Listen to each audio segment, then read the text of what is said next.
करते हैं कि मिडिल क्लास का मतलब क्या। अलग अलग डेटा है, उसके अकॉर्डिंग अलग अलग डेफिनेशंस है मिडिल क्लास की। पिछले 10-20 साल 30 साल में अगर आप देखेंगे तो महंगाई बहुत तेजी से बढ़ी है, लेकिन ये जो डेफिनेशन है मिडिल क्लास की वो चेंज नहीं हुई है, नंबर 1। नंबर 2, मिडिल क्लास की इनकम इतनी नहीं बढ़ी है, लो क्लास की इनकम तो बढ़ गई है।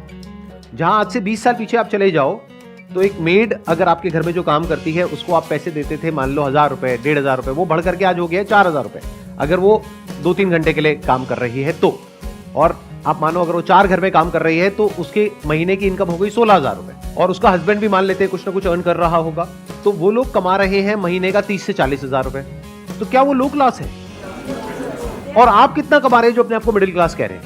ये अपने आप में बहुत बड़ा क्वेश्चन है। तो मिडिल क्लास की एक्चुअल में डेफिनेशन क्या है ये समझना पड़ेगा हमको, और ये आपकी लाइफ की सारी प्रॉब्लम्स की जड़ है। ये जो क्वेश्चन आपने पूछा ना, जब तक आप ये नहीं समझेंगे कि मिडिल क्लास का मतलब क्या, तब तक अपनी इन प्रॉब्लम्स के सॉल्यूशन नहीं निकाल सकते। ये कैश फ्लो कभी मैनेज हो ही नहीं सकता। आपको लाख रुपए महीने का भी मिल जाएगा तब भी नहीं हो सकता, जब तक हम ये बारीकी से नहीं समझ लेंगे इन फंडों को।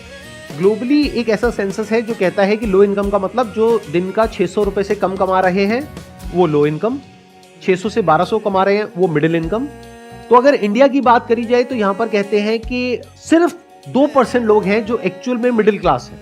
और अगर आज की डेट में हम रियलिटी को देखें, जिस तेजी से महंगाई बढ़ी है, जिस तेजी से स्कूल की फीस बढ़ रही है आज की डेट में, जो एक रियल प्रॉब्लम है जो हम सब फेस कर रहे हैं, और कुछ चीजें ऐसी हैं जो इन्फ्लेशन का डेटा आता है हमारे पास में, उससे भी ज्यादा तेजी से महंगी हो रही है। मतलब इन्फ्लेशन का डेटा अगर कह रहा है 6-7%, तो एक्चुअल में अगर आप देखोगे कोई चीज जो आज से 3-4 साल पहले एक्स अमाउंट की थी आज वो डबल तक हो गई, तो इसका मतलब वो उससे भी तेज बढ़ रही है रियलिटी में, जितना कि पेपर के ऊपर वो डेटा आ रहा है, और इनकम इतनी तो नहीं बढ़ रही है। तो मिडिल क्लास को अगर हमको डिफाइन करना हो तो वो ये हो सकता है कि जिसकी इनकम, अगर मैं कंजर्वेटिव होकर के चलूं, वैसे इससे ऊपर होना चाहिए, बट अगर मैं कंजर्वेटिव कैलकुलेशंस भी लेकर के चलूं, 40,000 रुपए महीना, यानी मोटा मोटा साल का 4,80,000 रुपए, तो कह सकते हैं कि आप मिडिल क्लास में।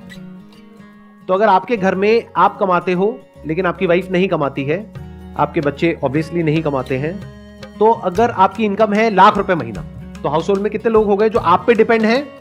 3 और लोग हो गए, मतलब टोटल 4 लोग हो गए। तो 4 से डिवाइड कर दो 1 लाख को, तो कितनी आ गई? 25,000 रुपए महीना। तो आप मिडिल क्लास नहीं हो।